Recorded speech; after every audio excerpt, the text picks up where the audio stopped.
près de 9 dirigeants sur 10 ne voient pas la situation économique s'améliorer dans les 6 prochains mois. 40% ne seront pas en mesure de rembourser leurs créances. Face à ces constats, quelle réponse à apporter? Je suis avec un éternel optimiste en plateau. Bonjour Jean-Marc Sylvestre. Bonjour. Chroniqueur économique. Alors, ces chiffres, ce sont ceux du cabinet ARC. Et vous étiez avec Bruno Le Maire ce matin. Je ne trahis rien, c'était pour la présentation du baromètre sur les délais de paiement. Alors, comment le ministre de l'économie a répondu à ces patrons qui n'avaient pas le moral? Écoutez, d'abord, les patrons n'ont qu'un moral relatif. Mais lorsqu'on regarde dans le détail le sondage, parce qu'il y a eu un sondage fait auprès d'un public représentatif du milieu des chefs d'entreprise, des grandes comme des petites, on constate une chose qui est assez paradoxale, c'est-à-dire que les chefs d'entreprise ne sont pas trop pessimistes sur leur propre compte. Ils marquent une certaine résilience, une certaine capacité à s'adapter aux événements.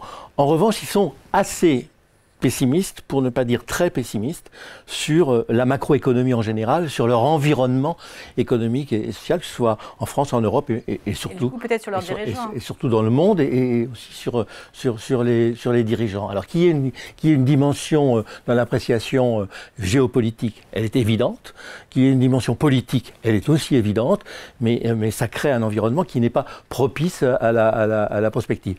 Et le ministre de l'économie, Bruno Le Maire, prend acte de ça et en donne pour marqueur un phénomène sur lequel on ne fait pas assez attention en France, c'est-à-dire la masse considérable d'épargne populaire que nous avons. Nous avons un système... Surtout depuis le Covid. Ouais. Depuis le Covid, nous avons une masse d'épargne considérable, c'est-à-dire on a pratiquement 3 000 milliards d'épargne réalisable, immédiatement disponible. C'est les comptes courants, les livrets A de la caisse d'épargne, avec des collectes records, un taux d'épargne qui doit avoisiner les 17%, qui est bien supérieur au taux d'épargne américain, par exemple, qui est tombé aujourd'hui, je crois, à 7%. Il a d'ailleurs rappelé cette statistique.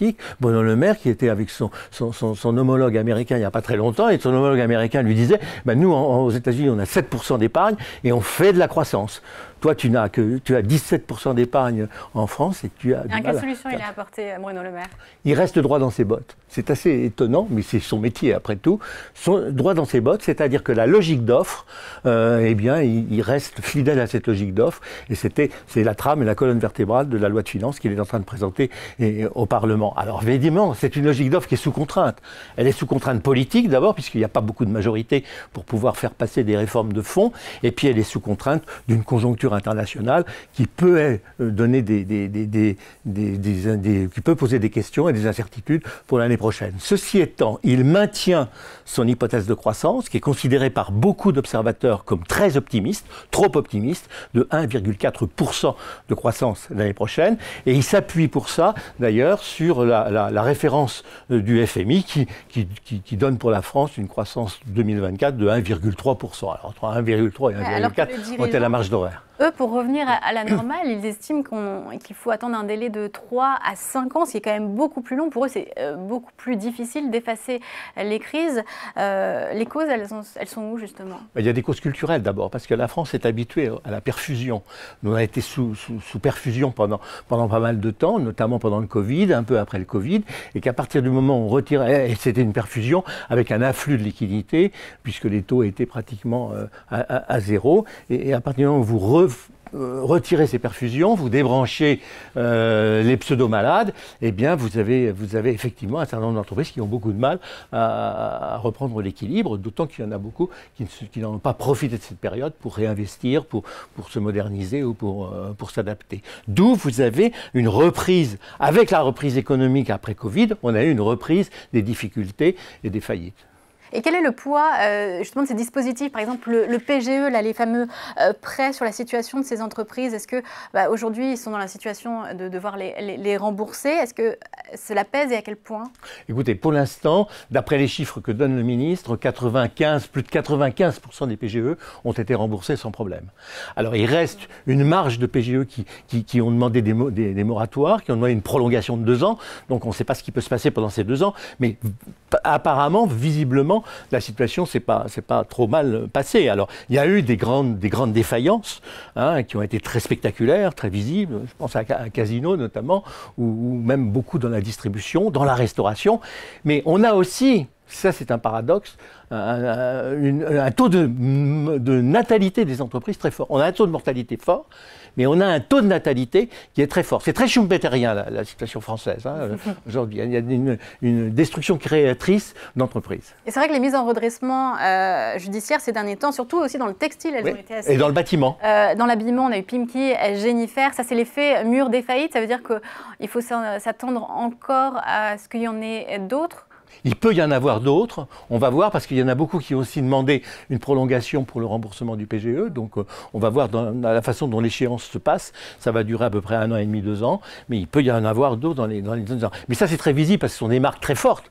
Mais il y a beaucoup de difficultés financières qui sont pas visibles parce que ce sont des petites entreprises, notamment dans le bâtiment et le travaux publics, la restauration. Et le bâtiment aujourd'hui risque d'être un secteur qui va souffrir énormément. D'abord parce que l'immobilier en lui-même ne fonctionne plus. Il n'y a plus de mise en chantier, il n'y a plus de permis de construire, il n'y a plus de marché neuf.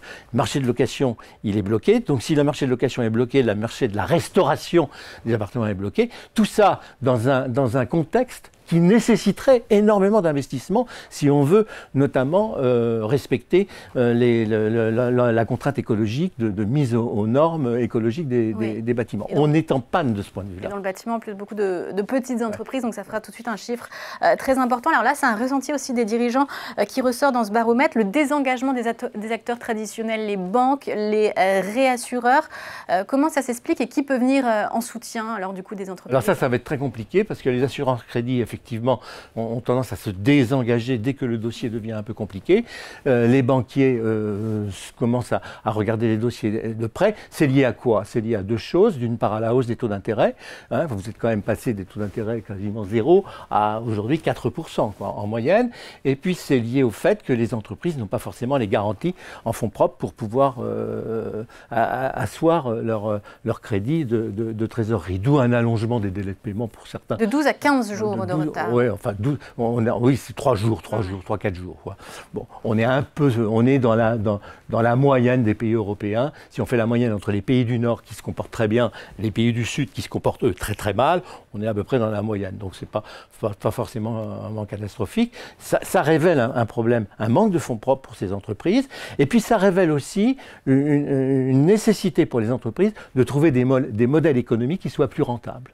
Et dans la plupart des entreprises, on ne raisonne pas forcément en termes de modèle économique plus rentable. C'est exactement le problème de la grande distribution, par exemple. La grande distribution, vous avez certains grands distributeurs qui trouvent des modèles économiques à peu près équilibrés, rentables, notamment les distributeurs indépendants, je pense au Leclerc, Système U, etc. Les grandes sociétés ont plus de mal, ont plus de frais généraux, ont plus de difficultés à le trouver. C'était le cas de Casino. Et là, l'investissement qui est freiné, bon, c'est la conséquence des taux de la BCE, plus de 7 sur 10 qui pensent que la conjoncture actuelle freine les investissements. Comment on investit quand les taux sont élevés? On reporte ou... Écoutez, je ne sais pas si c'est de la faute de la BCE ou pas. Vous poserez la question à l'ancien président de la BCE que vous allez recevoir dans quelques minutes. Et il est surtout beaucoup plus qualifié que moi pour répondre. Je trouve quand même que des taux d'intérêt à 4% avec une inflation qui est à 4,5%, on reste dans des conditions de financement qui sont négatives encore aujourd'hui. C'est un financement avec des taux négatifs. On a connu ça quand j'étais il y a 15 ans, 30 ans, il y a encore 30 ou 30, oui, toutes les 30 glorieuses et plus que les 30 glorieuses ont été financées par des taux négatifs. Donc il ne faut quand même pas non plus exagérer, d'autant que ces taux-là, aujourd'hui, on sent bien qu'il y a un débat pour savoir si on continue cette remontée des taux ou si on va avoir une pause. J'ai compris que Mme Lagarde avait annoncé Justement, et ça fait la transition avec l'invité de la grande interview. Merci beaucoup Jean-Marc d'être venu sur ce plateau.